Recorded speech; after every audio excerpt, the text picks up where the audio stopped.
Hi hello అందరికి నమస్తే, welcome to our channel. నా పేరు రవీందర్. తొందరపడి కోయిల ముందే కూసిందా అనేటువంటి వర్డ్ ఖచ్చితంగా గంటా శ్రీనివాసరావుకి కరెక్ట్గా సరిపోతుంది అనేటువంటి చర్చ ఇప్పుడు జరుగుతూ ఉంది.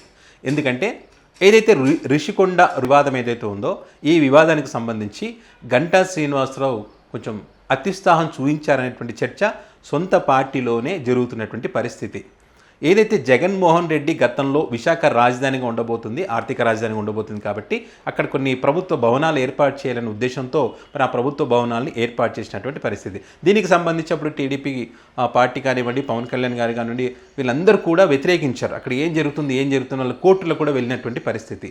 అయితే వైసీపీ ప్రభుత్వం చాలా క్లియర్గా అటవీ అదేవిధంగా పర్యావరణ శాఖకు సంబంధించి అనుమతులు కూడా ఉన్నాయని చెప్పి మరి అదేవిధంగా కోర్టుకు వెళ్ళడం, కోర్టు కూడా వాటిని పరిశీలించిన తర్వాత గ్రీన్ సిగ్నల్ ఇచ్చినటువంటి పరిస్థితి. సో ఇప్పుడేంటి, ప్రభుత్వం మారిన వెంటనే గంటా శ్రీనివాసరావు తనకు అనుకూలంగా ఉన్నటువంటి మీడియా అనుకోండి, టీడీపీ పార్టీకి అనుకూలంగా ఉన్నటువంటి మీడియాని తీసుకెళ్ళి మరి ప్రతి అణువు కూడా వీడియోలు ఫోటోలు తీసి వాటిని రిలీజ్ చేస్తారు. సో దీనికి సంబంధించి ఇది జగన్ ప్యాలెస్ అని చెప్పి పెద్ద ఎత్తున చర్చ జరిగింది. మరి ఇది జగన్ ప్యాలెస్ అంటే జగన్ సొంతంగా జగన్ ఉండడానికి అవకాశం ఉందా ఇప్పుడు అంటే అది లేదు. అది ప్రభుత్వ భవనాలు, అంటే ప్రభుత్వం వీరిది వచ్చింది కాబట్టి వీరు వాడుకోవడానికి అవకాశం ఉన్నటువంటి భవనాలు ఇవి. బయట పెద్ద ఎత్తున చర్చ జరుగుతుంది. అంటే జగన్మోహన్ రెడ్డి ఇంత మంచి బిల్డింగ్ కట్టాడు విశాఖలో, మరి ఎలక్షన్కి ముందు చూపించింటే బాగుండు కదా అనేటువంటి అభిప్రాయాలు ఉన్నాయి. మరి టీడీపీ పార్టీ నాయకులు ఏమంటారు, ఇది ముందే ఎలక్షన్కి ముందే కనుక చూపించింటే ఈ 11 సీట్లు కూడా వచ్చేటివి కావు అని చెప్పి టీడీపీ పార్టీ నాయకులు చెప్తున్నారు. అంటే జగన్మోహన్ రెడ్డి తట్ట మట్టి కూడా ఎక్కడ పోయలేదని చెప్పి ప్రచారం చేసినటువంటి టీడీపీ పార్టీ ఈరోజు జగన్మోహన్ రెడ్డి కట్టినటువంటి ప్రభుత్వ భవనాలని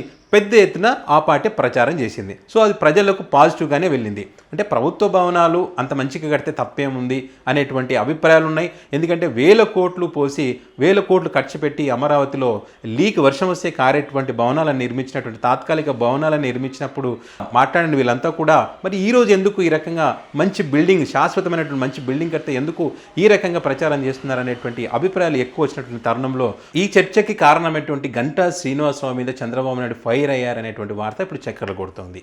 ఎందుకంటే కొత్తగా ఏర్పడినటువంటి ప్రభుత్వం ఇది, మనం ఇంకా ఆ భవనాలకు సంబంధించి ఒక నిర్ణయానికి రాలేదు. అది ప్రభుత్వ భవనం కాబట్టి దాన్ని ఏ రకంగా మనం వాడుకోవాలి అనేటువంటి ఒక నిర్ణయం తీసుకోలేదు.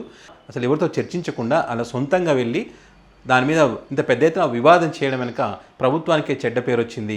ఇప్పటికిప్పుడు జగన్ని బ్యాడ్ చేయడం వల్ల వచ్చేది ఏం లేదు, ఆల్రెడీ జగన్మోహన్ రెడ్డి ఓడిపోయినారు కాబట్టి దీనివల్ల ఒరిగేది కూడా ఏం లేదనేటువంటి అభిప్రాయాన్ని వాళ్ళు వ్యక్తం చేసినట్టుగా తెలుస్తోంది. రిషికొండకు సంబంధించి మరి ఎందుకు గంటా శ్రీనివాసరావు తొందరపడ్డారంటే, గతంలో చంద్రబాబు నాయుడు గారు చెప్పినటువంటి ఒక నియోజకవర్గం నుంచి పోటీ చేయమంటే అక్కడ నుంచి ససేమిరా అన్నారు.